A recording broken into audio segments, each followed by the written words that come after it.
આટો લઈ ગયેલી, એને એમ થયું કે હું મારા બનેવીની આ જાઉં, મારા બનેવીની આ જાઉં તો મને ક્યાંક મદદ કરે, દુકાળ છે તો મદદ કરે. પણ બેન બનાવીને આવતા જોયા એટલે સામેથી જેમના હાળા હતા એમની બેન હતા બનેવીના, આપ જાણો છો ને, સામે સામે હતા, પેલા નદી છે. કીધું કે તમારા ભાઈ આવે છે અને મારી બેન હોત છે કે સામે હાના હક્કણ, સમજી ગયા ને તમે? તો કે દુકાળ છે તો આપણી પાસે ક્યાંક માગવા આવ્યા છે, તો એક કરો ને હું રૂમમાં હંતાઈ જાઉં, તમે જવાબ દઈ દેજો. ગયા કે છે મારા ભાઈ? કે ના તમારા ભાઈ તો છે નહીં, પણ એ તો બહાર ગામ ગયા છે. અને કારણ કે માણાને કીધું છે ને આવકારો, જ્યાં આવકારો ન હોય ને બેટા અહીંયા પાણી ન પીતા હોય, કરોડોપતિ હોય સામાન્ય હોય, આવકારો ને પાણી ન પીશે ને તમારી કુળદેવી તમને ધક્કો મારી દેશે. તમારી ઇજ્જત ન હોય અહીંયા પાણી ન પીવો, આઈ એમ કે હાલતા થઈ ગયા. પછી કીધું ઘરવાળીને કે આપણે આનું પાણી ન પીવાય. અને મેઘવાળનો દીકરો સામો મળ્યો કે બેન કેમ રહો માંડી, કારણ કે ગામની દીકરી એટલે મેઘવાળ જાણતો હોય કે ગઈ તે ભાઈ નહીં, અમે બે માણસ, પણ ભાઈ તો બહાર ગામ ગયો. કાંઈ બહાર ગામ નથી ગયો ને, ઓરડામાં કરીને બેઠો છે. કે બેન કેમ રહો વસ્તુ? ભાઈ દુકાળ છે એટલે હું આવી હતી ભાઈ પાસે. કાંઈ વાંધો નહીં. જોવો આ એક મેઘવાળના દીકરાની ખાનદાની. કાંઈ વાંધો નહીં બેન, ઉપરવાળો બધું સારું કરશે. હાલતા થયા અને ઘરે આવી અને ઘરવાળીને કીધું મેઘવાળે, હાંભળ્યું? આપણામાં હાંભળ્યું કહેતા, હવે તો આ નથી કહેતો, હવે ધોહડીઓ વળી ગયો, હવે બેન બેન મજા કરવા ઘરવાળીઓને. હાંભળ્યું? કે બોલો ક્યાં ગયો આપણો દીકરો? કે એ રહ્યો, બોલાવો. દીકરાને કીધું કે બેટા ગાડું જોડ. ફૂઈની આ 6 મહિનાનું અનાજ, 6 મહિનાનું એના ઘરમાં હાલે એટલો રાશન અને રૂપિયા. તેની પહેલા રાણી સાપ રૂપિયા હતા બાપુ, આ નતા કાગળિયા. મને ખબર નથી. વાહેથી ભાઈએ મોકલાવી દીધા ગાડા, દાણાનો ભરીને કરિયાવણ જે કઈ જોતું તું બેનને, તમામ સામગ્રી જેને કહેવાય કરિયાવર જ કહેવાય, આપી દીધો. બેન હજી બેન ને બે માણા ઘરે પૂગે એ પેલા ગાડું ભરાઈને આવ્યું કે ભાઈ કે ફૂઈ મારા બાપે મોકલ્યો છે મને, આ ગાડું ઉતારી લ્યો, આ તમને આ વાપરવાના આના જેને કહેવાય પેલા રાજા છે એના કાવડિયા કહેતા, આ કાવડિયા. પણ અહીંયા બે માણસ મેઘવાળની પતિ પત્ની વાતો કરે છે કે હા બેડું તમે તમારા દીકરાને ગાડામાં જે ભરીને દીધું તમારી બેનને, તમને શું લાગે તમારો દીકરો ગાડું લઈને આવ્યું છે પાછો? કે ના, ગાડું મૂકીને આવ્યું છે. ગાડું મૂકીને નહીં, બળદ ગાડું અને રાય હાથમાં લઈને ફરતો આમ આમ કરતો હોય તો માનજો મારો દીકરો આવે, નકર બીજો આવે નહીં. કોઈ ગાડું મૂકી દીધું ને બળદે આપી દીધા. ફોયા ગાડું બળદ આ વસ્તુ તમને હક ઉપરવાળાએ દીધું છે ને અમે દઈશ, અમે નથી દેતા. અને પાછો વળી ગયો. આપણે કીધું છે ને કાયમ કોઈને તડકો નથી રહેતો બાપ, તડકો ને છાયા જીવનની માલકોર આવે છે. ટૂંકમાં વાત, જયારે બાઈનો હગો ભાઈ પાછો થયો ત્યારે બાઈએ ભેહું દોઈ લીધી બધી અને પછી માનો શેડો લીધો.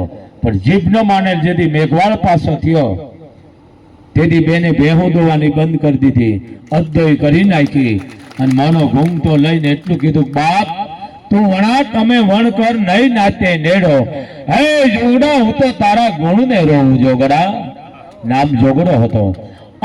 આ વસ્તુ છે બાપ. બીજી વાત, અમારી આઈ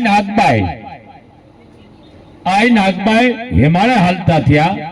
તમે મોણિયા ગયા છો, કદાચ નહીં ગયા હોય, ગયા હોય જોઈ લેજો. પેલા નિવેદ મેઘવાળ દોનો દંપતિ ને સડે છે, પછી નાગબાઈ ને સડે આજની તારીખમાં.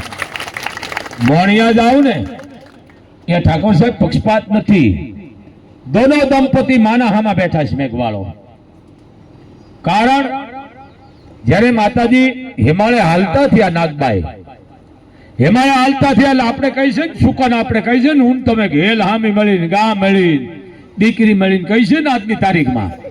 તેદી મોણિયામાં 15 દી પરણી થયા હતા. મેઘવાળની દીકરી પરણીને આવી હતી અને કીધું કે માં હવે જટ કરો, તમે સખત સારા છે, મેઘવાળની દીકરી છે, આજી પરણીને આવી અને 15 દી થયા છે, માથે ત્રાંબાની હેલ છે, તો પાણી ભરવા પાથરમાં જાતી. હવે ઘરમાં આવી ગયા નળ, પાથરમાં જાતી દીકરીઓ કે મેઘવાળની દીકરી છે, સકન સારા છે.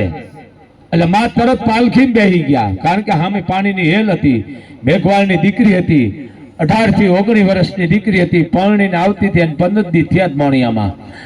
દીકરીને એમ થયું જો મને સકન સમજી અને માતાજી જો હિમાલય જતા હોય તો આ બધા માટે સકન છે, પણ મારા માટે 105 કહેવાય. હવે મારે મોણિયામાં હવે રહેવાય નહીં. આ દીકરી કીધું, મનને લાડનો ઘૂમતો, મર્યાદા, માથે હેલ અને પોતાના વાહમાં જઈને એટલું કીધું કે સાંભળ્યું કે હા કે માતાજી હિમાલય જઈશ કે હા, નથી રોકાતા કે વાત તો સાચી, પણ કોઈ હું હામી મેળી એને હેલ લઈને એટલે એને સકન ગણ્યા છે. એ મેતર હવે મારાથી રહેવાય નહીં, કારણ કે હું જો રહું તો મારા માટે અપસકન કહેવાય. હવે મારે રહેવાની, હવે મારે માતાજીની હારે યોજાવું છે. અને હવે એક કર, જો તારે જીવન જીવવું હોય તો મારા ભેળો હાલ, આવું જીવન જીવવાનો લાવો નહીં મળે મને તને. બીજ કે મોતી પ્રવી દે તો પ્રવી લે, આવો લાવો નહીં મળે. દીકરીની વાત સમજીને પુરુષ હાલતો થઈ ગયો. દોનો દંપતી આવીને નાગબાઈના પગમાં પડી ગયા અને કીધું કે માં તમે જો હિમાલય જાતા હોય તો હવે અમારા અહીંયા મોણિયામાં અમારે રહેવાય નહીં માં, અમે તારા ભેળા હાલી. એ હાલતા થયા, બરોબર હિમાલયને મધીમાં ગયા. હવે પેલા પુરુષે કીધું હેમાળા પેલા તું મને ગળજે. બાઈ ના પાડી. કેટલી બાઈની સમજણ! એક મેઘવાળની દીકરીની 18-19 વર્ષની દીકરીની ઉંમર, એની સમજણ તમે વિચાર તો કરો. ખાનદાની એની કેટલી હશે દીકરીને. કીધું કે પુરુષ તમને હેમાળો નહીં ગળે. કેમ કે તમને હેમાળો કદાચ ગળી જાય તો પછી મને નહીં ગળે. કે કારણ શું? કે તમને હેમાળો ગળે તો હું વિધવા બની જાઉં, અને વિધવાને હેમાળો ગળતો નથી. કે હે પુરુષ તમે પાછળ રહ્યો. હવે પેલા હિમાલય તું મને ગળી છે. હવે પેલા દીકરીના હાડ હોમાણા મેઘવાળની, પછી મેઘવાળના, અને છેલ્લે આ નાગબાઈ માના હાડ હોમાણા. આ ત્રણેય હેમાળામાં જેને કહેવાય કે હમાઈ ગયા. અને આજની તારીખમાં મોણિયા તમે જાઓ, દોનો દંપતીને પહેલા તમે નિવેદ કરો, નાળિયેર લઈ જાય તો પહેલા એને વધેરો, પછી નાગબાઈને વધેરો. આજની તારીખમાં મિત્રો ઈ જગદંબા, તમે કોઈ જેમ તેમ નથી મારા હાલત. મને ઘણા કહે છે ઠાકોર સાહેબ કે મને આ વસ્તુ ગમતી નથી, તમારો વિચાર છે ને એ જ મારા માટે નીચો જાય. થામું નથી જોતી મોગલ, તમારા વિચારો નીચા નીચો, તમારા વિચારો ઊંચા. એ મોગલ પાસે મહાન છે બા. હું આને ભાવને આવ્યો છું, આના ભાવને. બીજા ઠાકોર સાહેબ ને બાપ કે ગાંધીનગર થી ઠાકોર સાહેબ આવ્યા. મિત્રો ઠાકોર સાહેબ ને મોગલે આશીર્વાદ દીધા છે. મોગલની સાક્ષી બેઠા છો બાપ, એનો તમારે બધાને વિજય ભાવ કરવાનો છે બાપ. બધા 18 આંગળી કરો બાપ, તો મને ખમા. તમને ધન્ય અને પાત્રો છે બાપ. રૈયત ધન્ય છે, તમને ઠાકોર સાહેબની જરૂર છે બાપ.